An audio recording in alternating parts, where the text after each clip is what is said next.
मध्य प्रदेश में कई बच्चे नकली कफ सिरप पी के मर गए और ये जो कफ सिरप बना था ये तमिलनाडु में बना था। ये घटना केवल तमिलनाडु और मध्य प्रदेश की नहीं है, बल्कि ये घटना पूरे देश की है।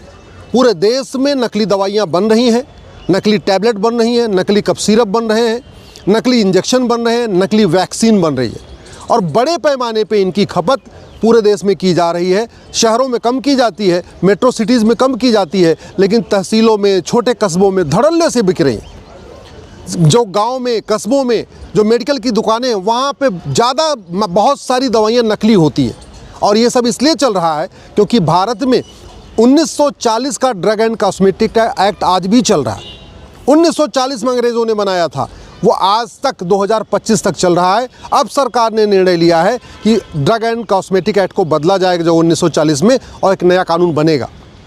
मैं इसके लिए माननीय प्रधानमंत्री जी को धन्यवाद देता हूँ, माननीय स्वास्थ्य मंत्री जी को धन्यवाद देता हूँ, कानून मंत्री जी को धन्यवाद देता हूँ, सरकार को धन्यवाद देता हूँ कि कम से कम मध्य प्रदेश में बच्चों को मरने के बाद ये बात रियलाइज़ हुई है कि हाँ, अब 1940 वाले कानून को बदलने की ज़रूरत है।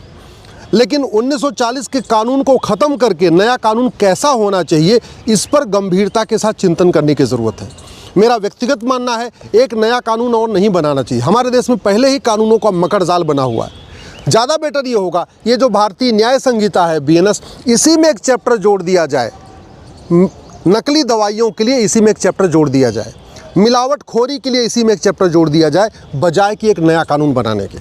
और कानून में 100% संपत्ति जब्त करने का प्रावधान होना चाहिए।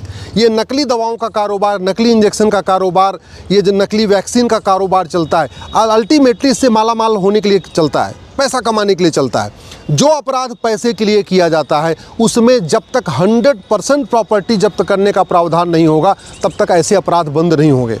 चाहे नकली दवाई हो, चाहे वो मिलावटखोरी हो, चाहे खान पान में मिलावटखोरी हो, तेल घी में मिलावटखोरी हो, या नकली वैक्सीन हो, जो भी ये नक्काली चल रही है, जो भी मिलावटखोरी चल रही है, सब पैसे कमाने के लिए चल रही है। तो इसके लिए सबसे ज़रूरत यह है, इसमें 100% प्रॉपर्टी जब्त करने का प्रावधान होना चाहिए।